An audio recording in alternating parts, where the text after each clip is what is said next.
Hai, sahabat muda akuntansi. Assalamualaikum warahmatullahi wabarakatuh. Semangat pagi, salam sehat. Gimana sahabat-sahabat akuntansi pemerintah? Sudah makin semangat nih ya, sudah makin panas nih saya rasa. Teman-teman sudah mengikuti video pertama dan video kedua berkaitan dengan akuntansi TKDD. Nah, di video ketiga ini kita sudah mulai masuk nih, kira-kira ayat-ayat jurnal apa saja yang dibutuhkan di dalam mencatat transaksi pengelolaan transfer ke daerah dan dana desa. Ya, nanti saya akan punya dua file yang saya gabungkan antara file yang ada di LMS dan file dari materi sebelumnya yang dulu saya pernah ngajar untuk akuntansi pemerintah 3. Ya, jadi dulu sebelum zaman teman-teman semua ini, kelas Anda mendapatkan materi akuntansi pemerintah 3. Di sana khusus membahas BA Bun dari 9900 siap ya sampai 09 badan lainnya. Nah, cuman karena Akom 3-nya nggak ada, sekarang sebagian materi akuntansi pemerintah di Kantor Pemerintah 3 itu dimasukkan dalam Akom 2 ini, sebagian dari BUN. Ya. Nah, ini nanti kita akan gabungkan di sana ya. Baik, teman-teman, saya ingatkan teman-teman semua bahwasanya perkembangan pengaturan berkaitan dengan sistem akuntansi TKDD itu sudah sangat dinamis ya. Kita lihat dari tahun 2009, waktu itu belum ada PP 71, jadi masih istilahnya masih CTA ya, ini masih CTA, masih CTA, makanya belum akrual ya, kita masih menggunakan basis CTA. Kemudian itu PMK baru, PMK pertama 120 2009. Kemudian di tahun 2015 itu sudah mulai pakai basis akrual. Ini PMK-nya 263 tahun 2014. Kemudian sudah dicabut dan digantikan dengan PMK 216 2016 di 2017 ini ya, untuk pengelolaan 2017. Dan pengelolaan di 2019 kita dan 2019 sampai ke sini kita menggunakan PMK terbaru ini, PMK 83 tahun 2018. PMK-nya cukup tebal, ada 120 halaman. Bisa dilihat kalau mau belajar detail tentang TKDD ya, ini cocok nih karena terus terang materi tentang TKDD ini kayaknya sih belum ada atau belum banyak lah yang bahas di KTTA, karena memang dulu nggak ada materi tentang TKDD nih di akuntansi pemerintah 2. Ini penting sekali kalau teman-teman bikin KTTA tahun depan, saya yakin kalau angkat topik ini akan cepat diterima oleh dosen pembimbing, karena apa? Belum banyak yang bahas, bahkan mungkin saya katakan belum ada yang bahas dari sisi akuntansi ya. Oke. Nah, secara umum pengelolaan transaksi untuk TKDD ini kita akan menunjukkan beberapa akun ini ya teman-teman ya, ada namanya beban TKDD, kemudian realisasi TKDD-nya, piutang TKDD dan utang TKDD ya. Nah, ini dokumen sumbernya jelas, yang namanya transfer itu seperti belanja, berarti ada dokumen SPB, SPM dan nanti ada SP2B. Dan ada penetapan ini, PMKKB artinya apa? Peraturan Menteri Keuangan yang mengatur tentang kurang bayar. Kurang bayar kita. Kenapa bisa kurang bayar? Nanti saya jelaskan kenapa bisa jadi kurang bayar. Realisasi TKDD, ada SP2D, kemudian piutang, PMK lebih salur. Nah, kenapa bisa terjadi lebih salur? Nanti saya jelaskan ya. Dan penetapan PMK kurang bayar. Nah, ini menarik teman-teman. Kenapa bisa terjadi kurang bayar atau terjadi lebih salur? Ya, di sini sebenarnya ada di slide, setelah slide ini ada yang seperti ini teman-teman ya. Nah, ini kan ada kecil-kecil ya, tapi nggak apa-apa, saya singgung dikit ya. Bahwasanya untuk jurnal anggaran itu seperti jurnal anggaran yang ada di PMK 212 secara umum ya. Jadi ada allotment TKDD karena sudah di DIPA-nya, UAKPA-nya ya, allotment ya. Kalau di tingkat pusatnya kan apropriasi, tapi di UAKPA-nya namanya allotment. Ini ada di jurnal mana? Nah, ini harusnya kalau jurnal anggaran sesuai PMK 212 ini di jurnal akrual nih ya. Ini harusnya di jurnal akrual, memang di jurnal akrual harusnya. Oke. Jurnal kas di jurnal akrual nggak salah ya. Anggarannya kan di situ ya. Jurnal akrual malah nggak salah anggarannya ya. Kemudian jurnal komitmennya ada di jurnal akrualnya ya. Beban TKDD pada dicadangkan untuk komitmen belanja. Kemudian ketika timbul resume tagihan yaitu terbit SPM karena kita membayar ya, dicadangkan untuk komitmen belanja dan beban TKDD. Nah, ketika nanti sudah benar-benar terbit SPM-nya, beban TKDD pada TKDD yang masih harus dibayar ya. Nah, ini jurnal realisasi anggarannya kalau sudah dibayar nanti akan seperti ini ya. Jadi kalau teman-teman lihat ini ada transaksi antar entitas ini namanya adalah kata lain dari didel maupun dikel ya. Karena ini pengeluaran berarti dikel ya, ditagihkan kepada entitas lain. Nah, ini Zonanya kecil-kecil begini, ini saya ubah dalam format lain yang lebih besar supaya teman-teman semua lebih mudah memahaminya ya. Baik, saya akan berganti dengan file berikutnya teman-teman ya. Sabar ya. Mana tadi yang disiapkan? Aduh, nggak ada nih. Oh, ada di sini. Teret. Nah, ini yang sudah saya siapkan dulu ketika mengajar akuntansi pemerintah 3 ya. Oke, ini secara umum kan situ akuntansi TKDD-nya nanti tersini. Ada beban, ada kewajibannya, ada kewajiban diestimasi, ada piutang diestimasi. Itu kenapa bisa terjadi itu? Nah, gini teman-teman semua ya. Sebelum masuk ke pengakuan-pengakuan ini, bahwasanya secara proses bisnis, ketika sudah ditetapkan di APBN alokasi dana transfer ke daerah dan dana desa dalam jumlah tertentu, maka akan terbit namanya DIPA di akhir tahun ya untuk pelaksanaan anggaran tahun berikutnya. Dan itu akan diikuti dengan namanya PMK, Peraturan Menteri Keuangan, yang merinci istilahnya daerah-daerah mana saja yang mendapatkan dana perimbangan nih. Misalkan ya Kabupaten Demak dapat Kabupaten saya dapat DA berapa, kemudian Kota Semarang dapat DBH berapa, itu ada di PMK semua. Nah, bagi daerah ketika terbit PMK, daerah akan mengaku sebagai piutang transfer, piutang pendapatan transfer.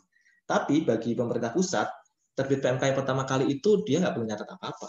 Dia hanya nyatat di jurnal anggarannya saja ketika menerima DIPA.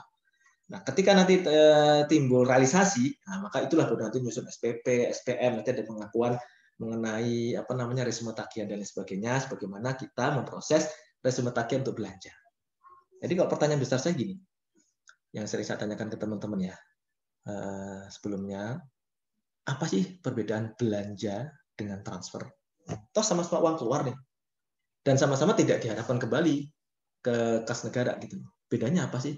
Kenapa namanya harus beda? Kenapa nggak namanya belanja aja? Toh sama-sama substansinya, uang keluar dari rekening kas umum negara dan tidak diharapkan kembali. Kenapa yang satu namanya belanja, yang satu namanya transfer? Nah, itu menarik ya, itu filosofis. Ada yang bisa? Raise your hand. Belum ada yang bisa.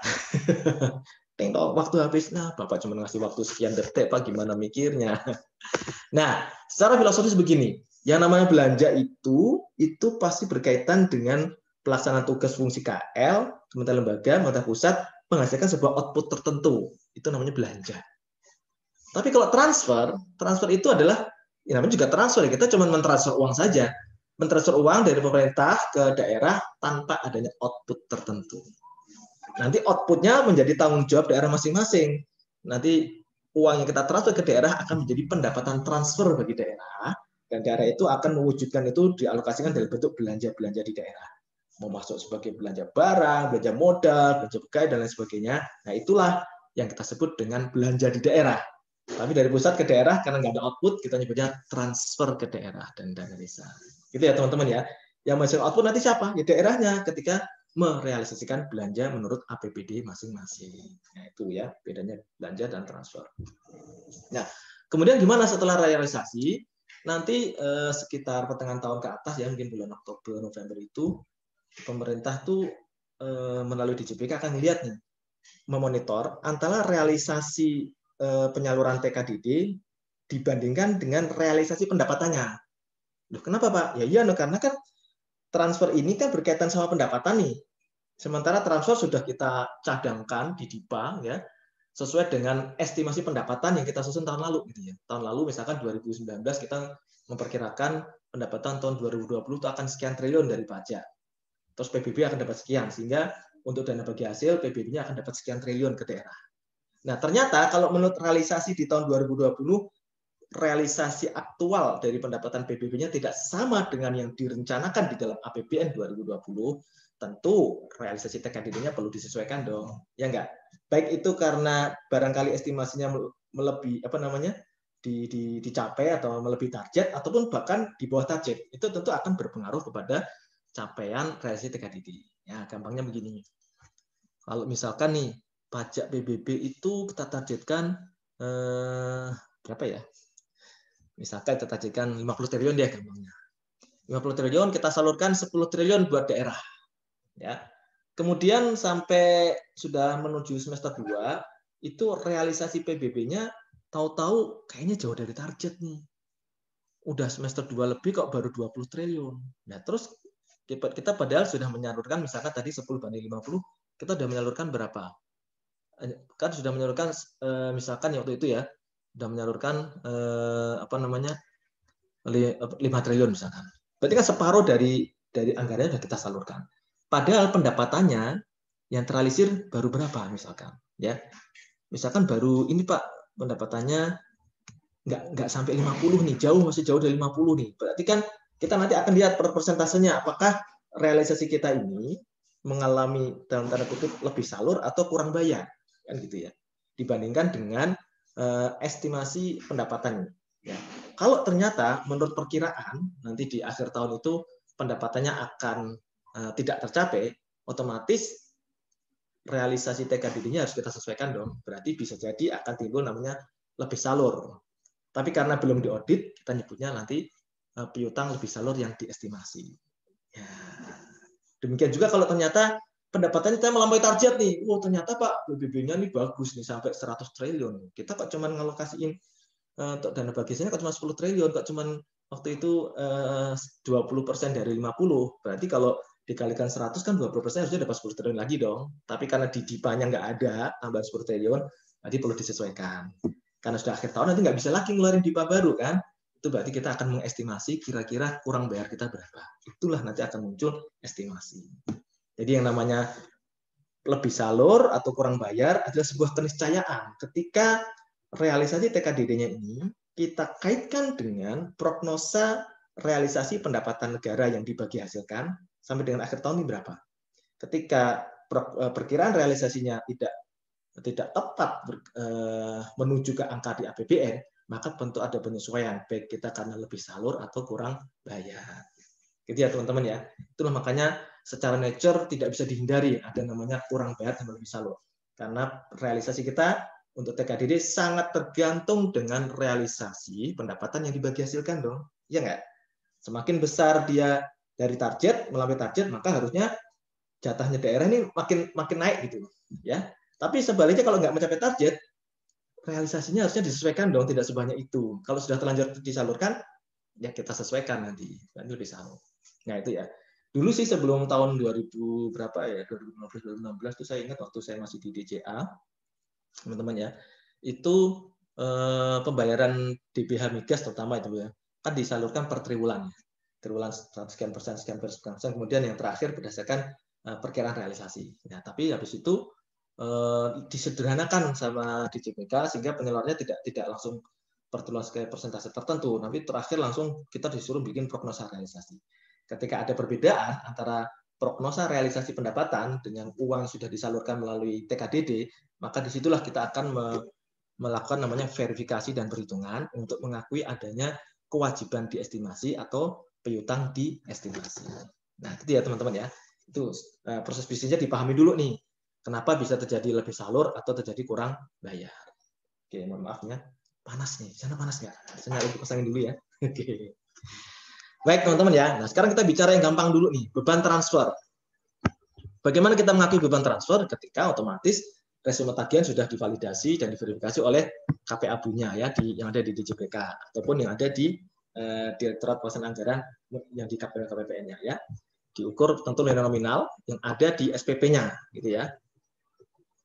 Dan beban transfer diakui pada saat kapan timbulnya kewajiban ditetapkan dari PMK mengenai kurang bayar. Ini juga bisa muncul karena kita menerbitkan PMK. Ya, PMK kita mengakui ada kurang bayar, berarti pada saat itu kita bisa mengakui ada beban transfer dan otomatis mengakui adanya kewajiban transfer karena kita kurang bayar. Diukur sebesar apa? Nilai nominal sesuai angka PMK. Jadi beban itu bisa ketika memang kita pertama kali memang membayar nih verifikasi tagihan atau ketika terbit PMK kita akan mengakui beban ya. Jadi saat pengakuannya ada dua titik itu ya teman-teman ya. Apa kita ketika saat membayar atau ketika menerbitkan PMK kurang bayar. Kenapa bisa terjadi kurang bayar? Nah, itu yang saya jelaskan tadi. Bisa karena memang tadi perkiraan realisasinya tidak sesuai dengan estimasi pendapatan yang kita susun di APBN tahun sebelumnya ya. Nah, teman-teman, bagaimana kalau untuk transfernya, realisasinya otomatis kalau realisasinya benar-benar uang yang membebani Erkun, ya. Diakui pada saat terjadi pembebanan uang keluar dari Erkun ke daerah, itulah berarti kita mengakui ada realisasi transfer, ya. Nilainya ada di mana? Ada di SP2D dan asasnya bruto. Artinya kita akuin bruto dulu nih, ya. Diakui bruto. Nanti perkara nanti ada offsetting nanti menarik ya, ketika misalkan pembayaran TKDD di daerah tertentu diperhitungkan dengan lebih salur kita ke daerah tersebut, atau sebaliknya kurang bayar kita diperhitungkan dengan piutang lebih salur kita. Ini menarik ya di sana. Nah, ini secara umum ya, tadi sudah saya singgung, piutang transfer itu timbulnya kapan? Ya, piutang transfer itu bisa timbul karena kita memang mengakui ada dana transfer yang dibayarkan pemerintah melebihi jumlah yang menjadi hak pemerintah daerah. Tadi kenapa bisa melebihi? Karena kita tadinya kan mentransfer uang berdasarkan angka di DIPA. DIPA itu sesuai dengan estimasi pendapatan yang disusun sejak tahun lalu. Gitu. Begitu realisasi pendapatannya berubah, tidak sesuai dengan estimasi kita, otomatis dong bisa jadi kita lebih salur. Tadinya kita mencanangkan misalkan pendapatan PNBP SDA Migas ya sekian triliun, tahu-tahu karena harga minyak turun, lifting turun, pendapatannya turun. Sementara kita telah menyalurkan ke daerah kebanyakan sesuai dengan estimasi jumlah pendapatan sebelumnya. Dia ada lebih salur di sana. Nah, piutang yang lebih salur ini ya diukur sebesar nilai nominal yang ada di PMK kalau memang lebih bayar. Ya, kalau dari PMK-nya otomatis kan ngakui piutang lebih salur. Nah, ini ada namanya piutang diestimasi. Ya, kalau diestimasi itu sesuai dengan perhitungan dan rekonsiliasi. Jadi kalau sesuai dengan norma waktunya, teman-teman, yang namanya piutang yang definitif berkaitan dengan lebih salur itu biasanya kalau sudah hasil audit BPK keluar, ya, dan itu diiringi dengan PMK mengenai lebih salur misalkan. Maka disitulah kita akan mengakui adanya piutang definitif untuk lebih salur. Sementara sebelum adanya laporan keuangan audit, sebelum adanya PMK itu, maka kita ngakunya piutang diestimasi karena hasilnya bukan dari hasil audit tapi hasil verifikasi dan hasil rekonsiliasi, hasil rekonsiliasi antara pemerintah pusat dengan daerah-daerah. Jadi kalau tiap triwulan sekali itu di JPK itu memanggil tuh daerah-daerah untuk melakukan rekodnya. Nah, kalau sekarang zaman pandemi rekodnya bisa via daring gitu ya. Benar nggak disalurkan sekian, terjadi lebih salur atau kurang bayar gitu ya. Maka nanti akan timbul berita acara. Berita acara inilah nanti akan tiap daerah ya, daerah ini kurang bayar atau lebih salurnya di mana saja akan ketahuan. Nah, ketika dokumen sumbernya adalah berita acara perhitungan dan rekonsiliasi, disitulah kita akan mengakui piutang yang diestimasi. Jadi ya teman-teman ya. Jadi piutang transfer disajikan sebagai piutang PNBP, sementara piutang diestimasi disajikan sebagai piutang lain-lain ya. Ini cuma kelompoknya aja, sebenarnya piutang lainnya juga piutang PNBP juga ya. Cuman kalau yang piutang PNBP itu sudah definitif sesuai dengan PMK karena hasilnya hasil audit ya perhitungannya. Sementara piutang lain-lain itu hasilnya dari perhitungan dan rekonsiliasi, belum diaudit. Ya. Terus bagaimana kita daerah melunasi piutang transfernya? Ya biasanya diperhitungkan dengan realisasi penyaluran dana tersebut berikutnya. Kan tiap kali menyalurkan kan pasti ada nih, tiap periode ada penyaluran. Sehingga kita nggak perlu nih buru-buru nagih ke mereka karena nanti akan dipotong dengan haknya dia di periode berikutnya. Itulah mengapa uniknya piutang transfer itu termasuk piutang yang tidak perlu ya. Jadi piutang ini tidak perlu penyisian. Tidak ada penyisian piutang. Kenapa? Karena tingkat kontrol pemerintah atas ketertagihan piutang ini tinggi sekali. Ya nggak? Karena piutang lebih salur nih. Kalau dia nggak balik-balikin, ya udah haknya dia di periode berikutnya kita potong. Maka di sini tidak ada penyisian piutang untuk piutang transfer. Ya, baik yang piutang definitif maupun piutang diestimasi tidak perlu dilakukan penyisian piutang. Ya, jadi kan makanya diukur sebesar potongan SPM yang telah diberikan SP2D. Jadi nanti ada potongan SPM-nya ya. Nah, sebaliknya gimana kalau ada utang transfer? Kalau piutang itu kita lebih salur, kalau utang berarti kita kurang bayar kan gitu ya. Kurang bayar. Jadi ada utang yang definitif karena berdasarkan hasil audit, nanti timbul PMK ya, munculnya PMK, sementara ada yang diestimasi adalah berdasarkan hasil perhitungan dan rekonsiliasi. Dalam bentuk nanti berita acara. Ya. Nah, teman-teman, nilai utang transfer disajikan sebagai utang pada pihak ketiga karena sudah definitif utangnya ya. Sementara utang diestimasi kita nyebutnya sebagai kewajiban transfer diestimasi dan sama-sama pos kewajiban jangka pendek. Nah, ini kalau kurang bayar, ini juga timbul di akhir-akhir tahun. berdasarkan berita acara perhitungan dan rekonsiliasi, kita mengakui kewajiban transfer diestimasi. Sementara berdasarkan PMK ini melihat hasil perhitungan untuk hasil BPK, maka itu namanya sudah kewajiban utang yang definitif. Itu nanti ada proses-proses reklas ya dari utang diestimasi menjadi utang yang definitif. Nah, teman-teman semua, ini contoh mudah ketika ada penyaluran TKDD ke daerah. Ini ketika terbit SPP dan SPM, berarti kan resume tagihan nih. Kita mencatat di debit beban TKDD, ininya dikel. Nah, kalau ini berarti mohon maaf, ini bukan resume tagihan. Kalau SPP SPM harusnya nggak begini ya. Ini harusnya nih beban TKDD ya. Ini karena dipotong aja nih pada TKDD yang masih harus dibayar. Ya. Ketika nanti timbul SP2D nanti baru ini ya, TKDD YMHD ya, TKDD YMHD pada dikel, kan gitu ya. Nah, ini kalau SP2D. Jadi kalau SPM harusnya belum ada dikel dong. Karena kan belum keluar duitnya. Harusnya masih TKDD yang masih harus dibayar. Ini kayaknya di shortcut aja ya. Mungkin SPP SPM sekaligus SP2D gitu ya. Nah, itu ketika ada PMK kan gitu ya. Ini harusnya bukan ini ya, harusnya yang atasnya. Oke. Nah, PMK kurang bayar, maka kita akan mengakui beban TKDD pada kewajiban TKDD. Ini berarti sudah kewajiban TKDD yang diestimasi, yang definitif, ya, karena berdasarkan PMK. Ini ya teman-teman. Kemudian bagaimana kalau terjadi realisasi? Ya, ini kan realisasi. Nah, ini baru benar ya. Ketika terbit SPM, maka dia nyebutnya beban TKDD pada TKDD YMHD. Jadi masih harus dibayar ya.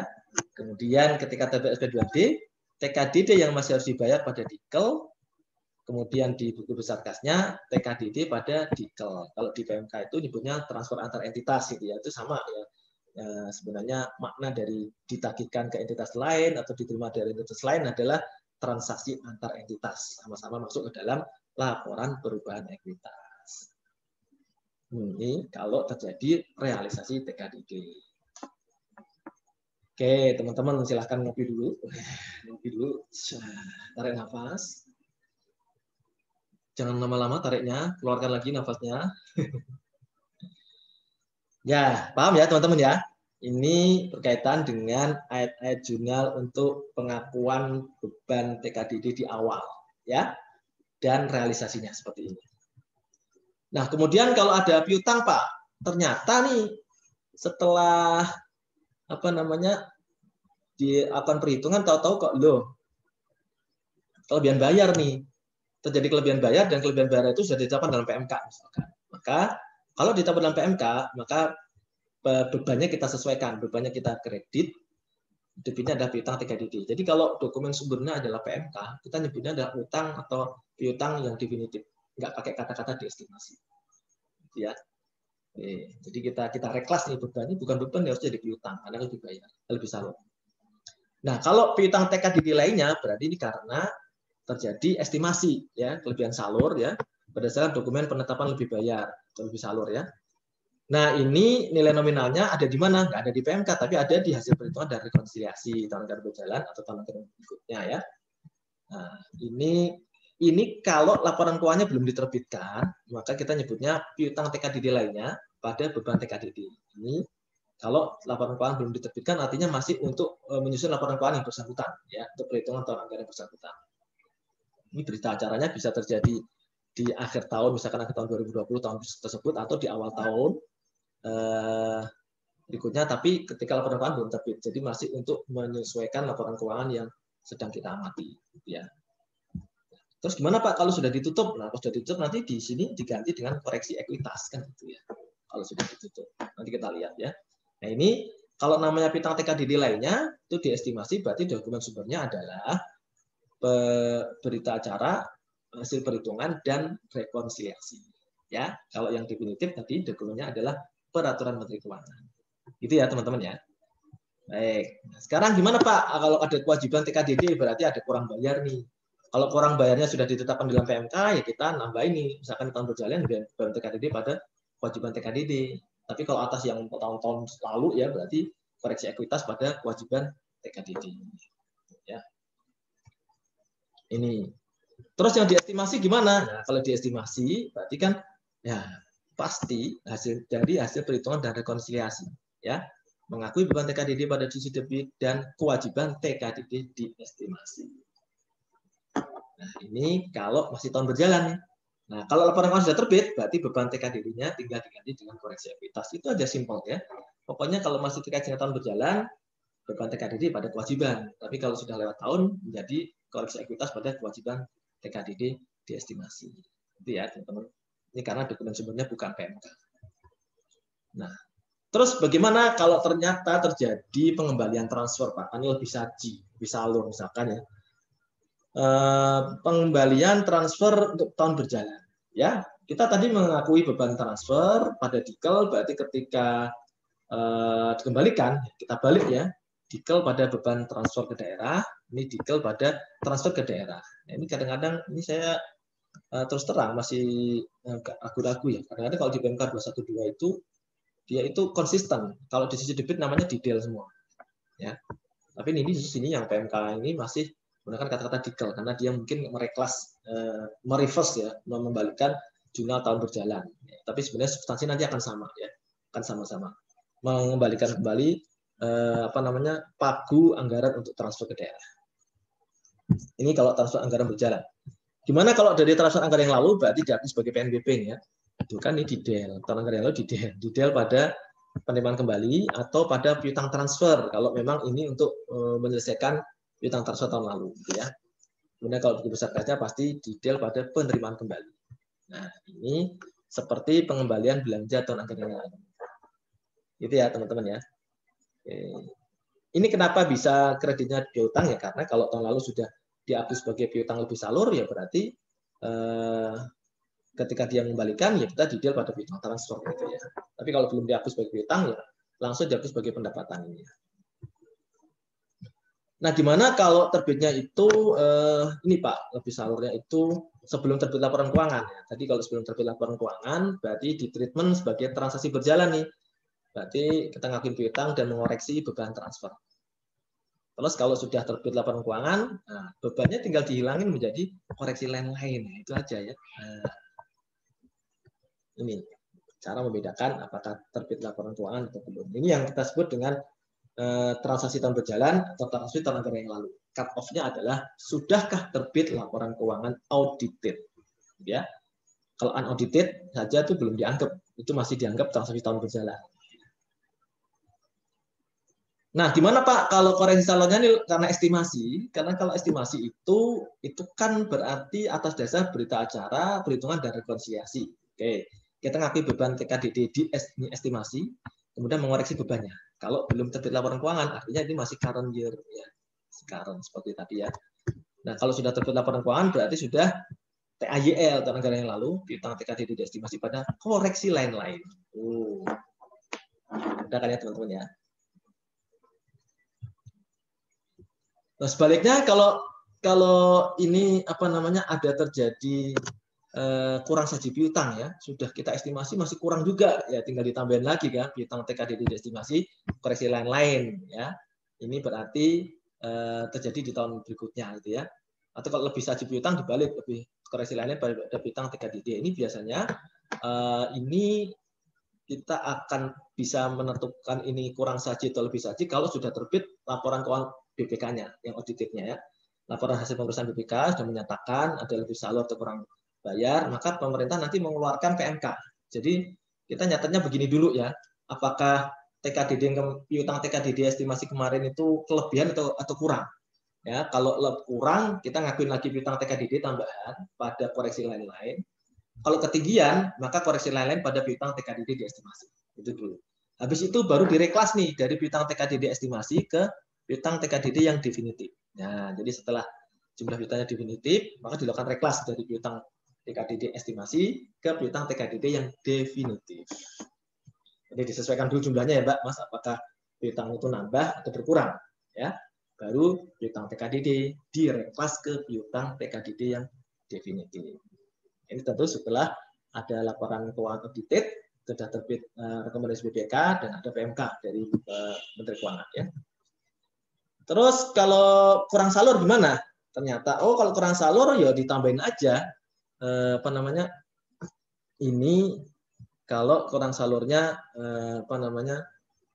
bukan karena estimasi ya. Bukan karena estimasi, berarti beban TKDD pada utang transfer. Jadi ada penerbitan peraturan Menteri Keuangan. Tapi kalau setelah terbit laporan keuangannya berarti koreksi lain-lain pada utang transfer. Terus gimana Pak kalau kurang bayarnya karena estimasi? Berarti karena berita acara, hasil perhitungan dan rekonsiliasi nih. Sebelum terbit laporan keuangan, berarti beban TKDD pada utang transfer estimasi. Ya. Kalau setelah terbit, koreksi lain-lain. Jadi pokoknya yang akun-akun yang ada di laporan operasional, ketika sudah berganti tahun, maka akan menjadi koreksi lain-lain. Ya. Ini utang transfer estimasi sama. Nah, kemudian sudah terbit nih laporan auditnya, sudah terbit PMK-nya, maka disesuaikan dulu apakah utangnya nambah atau utangnya berkurang. Ya. Kalau ternyata sudah disesuaikan, baru kita mereklas dari utang transfer estimasi ke utang transfer yang definitif. Mudah ya teman-teman ya.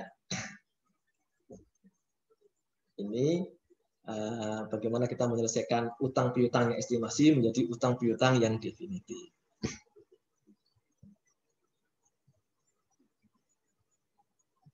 Nah, terus gimana Pak kalau ternyata terdapat pelunasan piutang itu apa ya?